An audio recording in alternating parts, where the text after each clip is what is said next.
a retired law professor who became president, a political outsider who vowed to fight corruption.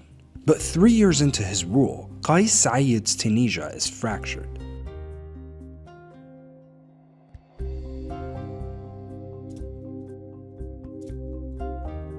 Saied was born in Tunis in 1958 to a middle-class family.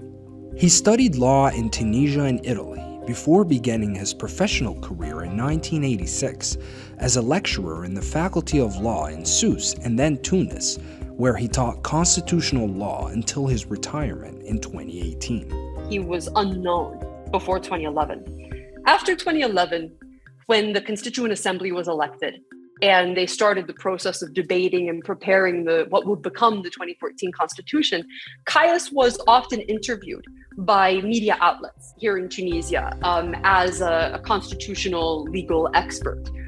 And he was always available, accessible, and easy for journalists to talk to. So he got a lot of play in Tunisian media, and he started to develop a public reputation as being a constitutional expert. Saied's use of formal Arabic and his austere mannerisms quickly earned him the nickname RoboCop. He spoke vividly about the respect for rule of law and his ideas of decentralized governance. And his interviews made him popular as an expert voice that many Tunisians felt they could trust. للأسف التجربة الدستورية في تونس وفي البلاد العربية بوجه عام أثبتت أن الدساتير وضعت لإضفاء مشروعية على الحكام، بالرغم من أنها تحتوي على كل الضمانات وكل المؤسسات التي من المفترض أنها تؤدي إلى تحقيق مقاصد الدستور. أثبتت وأنها أداة بيد الحكام لإضفاء مشروعية عليهم، لتبرير قوتهم، لتبرير سلطتهم. هذا الذي يجب أن نركز عليه. 6 years after this interview, Saied launched his bid for president. Initially, critics dismissed him. He was just a law professor with no party backing. He'd never finished his PhD and spent his entire career as an assistant professor. Others decried his social and political views. He supported the death penalty, opposes equal inheritance for men and women, and openly criticized homosexuality. Saied was a dark horse candidate. He was not expected to win. He didn't even have a political party. He seemed like an unintimidating, unthreatening old man outsider. And Kais Saied kind of had that similar vibe. If you told Tunisians before last year that this man could make a coup or this man could become a very dangerous anti-constitutional authoritarian, they would have looked at you like you were crazy. Because they would have said, listen, he doesn't even have a political party. He's not trying to build any kind of machine. But there was one aspect to Saied that began to resonate with voters: his position as an anti-establishment candidate. By 2019, a wave of anger and frustration was growing among the country's young population, and many felt they hadn't reaped the benefits promised by the 2011 revolution. Saied spoke to that, accusing the political elites of betraying that promise, and the parliament of falling into corruption, which was stalling progress. When he made it through to the second round of the vote, his profile stood in sharp contrast to his rival candidate, Nabil al-Qarawi, a media mogul jailed for corruption and money laundering. He won a landslide victory with almost 73% of the vote.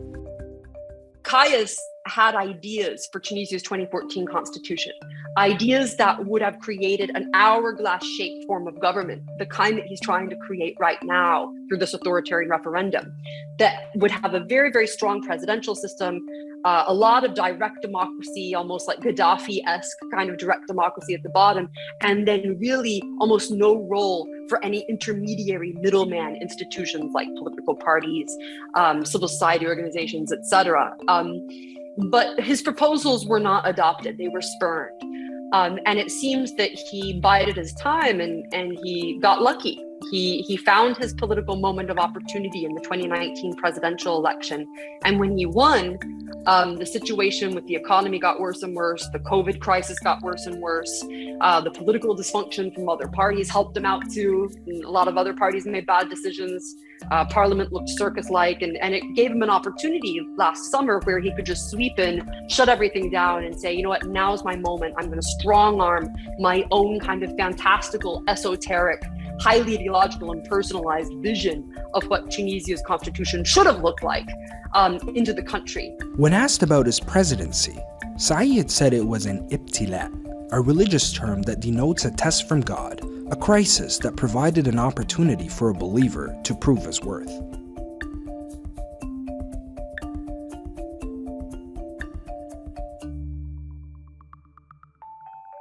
Since staging a coup against the country's institutions in July 2021, Kais Saied has been ruling the country unopposed. Citing an article in Tunisia's constitution, he dismissed the elected parliament, sacked the government, and ruled the country by decree after appointing a new cabinet of his own choice. He then brushed aside the same 2014 constitution that he had cited during his power grab and replaced it a year later with a text he had authored himself. That new constitution changes the country's political system from parliamentary to presidential and granted Saied more executive power than any president in Tunisia's history since its independence from France. In July, it was approved by a public referendum, which only 10% of eligible voters approved. Saied says he's helping his country realize the goals of its Arab Spring Revolution: freedom, dignity, and social justice. His opponents say he's destroyed that revolution. In July 2022, Saied pushed to pass a constitution that would enshrine his one-man rule. He released the draft hours before a self-imposed deadline, only to admit a week later that it contained mistakes. At its heart was a text that cemented Saied's sweeping power grab, allowing him to continue to rule by decree until a new parliament was elected. It gave the president power to dismiss the government and its members at any time, and granted him ultimate authority over the judiciary. He could present draft laws, appoint and sack cabinet ministers, and appoint judges. Opponents slammed the draft, saying it established a return to dictatorship and the era of one-man rule, and accused the president of writing the constitution on his own. Even Sadiq Belaid, the law professor picked by Saied as the principal architect of the constitution, publicly distanced himself from it. Saied responded in a letter to the people, calling his supporters to rally behind the proposals in the face of enemies, a term he often uses while referring to his political opponents. He vowed to plow ahead. In July, the constitution was approved in a referendum marked by a low turnout amid a crackdown on protests against it. صار اعتداء علينا من طرف البوليسية، وهذا هو كنا متوقعين، وهذا هو قيس سعيد، هذا هو الوجه البشع الدولة البوليسية نتاع قيس سعيد. طول عمركم تعيشوا خدام النظام. Saied argues that everything he has done has been necessary to take away power from the corrupt political elite. But the voices of opposition in Tunisia and internationally are growing louder. In 2019, Kais Saied saw the mood in Tunisia shifting and emerged as a self-styled hero, one who would champion the public anger and punish the country's political class. In return, many Tunisians put their trust in him, hoping he could finally turn their lives around. But 2 years on, Saied is alone at the top, having isolated his allies and the public, marching ahead with his own vision of the country, one with him firmly in the seat of power, and no one left to challenge it.